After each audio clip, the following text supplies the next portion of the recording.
concern over an executive order on research grants. ECOC is wrapping up. We have the highlights and breaking news.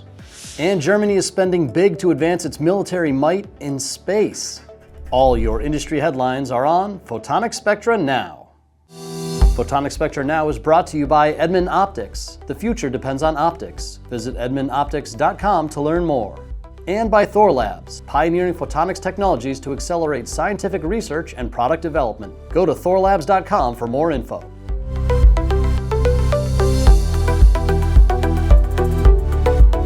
This is Photonics Spectra Now, covering all the latest news and developments across the industry. I'm Joe Kaczynski, Senior Editor with Photonics Spectra. The European Conference on Optical Communication is wrapping today in Copenhagen. This year, Europe's premier event for the optical communications industry focused on trending topics like AI network integration, quantum communications, and sustainability. More than 300 global exhibitors put their best tech on display for the over 6,000 industry attendants. The product-focused theater set the stage for bite-sized presentations on new technologies and products. Poet Technologies used the platform to discuss test strategies for scaling photonic integrated circuits and co-packaged optics. And the ECOC Industry Awards honored some of the biggest advancements. Coherent took home the award for Most Innovative Photonic Component, and Keysight secured the win for Data Center Innovation Best Product. As always, the event served as the backdrop for the formation of numerous industry collaborations. Catch a complete recap this week on photonics.com. Making waves in Washington, SPIE joins a list of more than 50 scientific societies issuing a letter to Congress expressing concerns over an executive order from President Trump that gives political appointees oversight on federal grant-making.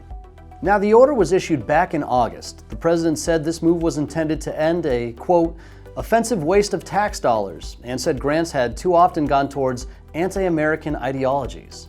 But in this recent letter issued to Congress and several House and Senate committees, dozens of scientific groups ask for guidance on directives that they say open the door to politicizing federally funded research.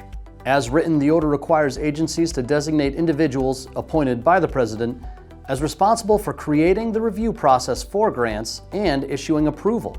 The letter from SPIE and other scientific groups urges Congress to safeguard the integrity of the merit-based peer review system.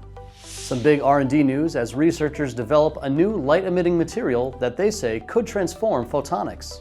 It's flexible, durable, and cheap to produce, offering big gains for chip-integrated light sources across photonic computation.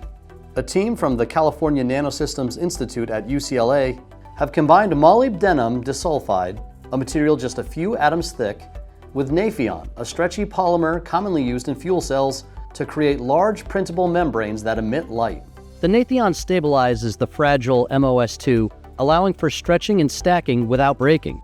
With the help of the U.S. Air Force Research Laboratory, IonQ is reporting the successful demonstration of visible-to-telecom wavelength frequency conversion. In tests, photons from visible wavelengths used to interface with trapped barium ions were converted into telecom wavelengths on a new prototype system. This achievement could pave the way for interconnecting quantum computers over great distances while using existing fiber optics infrastructure. IonQ CEO says this opens the floodgates for broadly networked quantum devices. Covering industry investments, Germany reveals plans to spend more than $40 billion in space-related defense projects over the next 5 years. The announcement was made at the BDI Space Congress in Berlin. Defense Minister Boris Pistorius said the move will boost Germany's technological independence in this field and allow the nation to protect its assets in orbit. That's especially important as satellites play an increasingly pivotal role in defense, raising the risk of cyber attacks that aim to take them offline. Staying in Europe, industry leaders are now calling for a €2 billion investment in photonics. A position paper from Photonics 21 says the European Commission must invest in light or be left in the dark. The group says that photonics contributes to 20% of the EU economy. That's across AI, semiconductors, quantum tech, defense applications, and energy. Following exceeding demand, Quantum Computing Inc. has closed a private round of sales for its common stock, bringing in roughly $500 million. The Integrated Photonics and Quantum Optics Company will use that money to accelerate commercialization, strategic acquisitions, and expand its workforce. Its total cash position today stands at $850 million. And January may seem a ways away, but SPIE Photonics West is now open for registration. The 6-day industry-leading event runs from January 17th to the 22nd. Let us know in the comments if you're planning to go and what you're hoping to see. And if you are making the trip, stop by the Photonics Media booth and say hi. I'll see you in San Francisco. Have a story tip? You can email that to me directly at video@photonics.com. And for more details on these stories, head to photonics.com.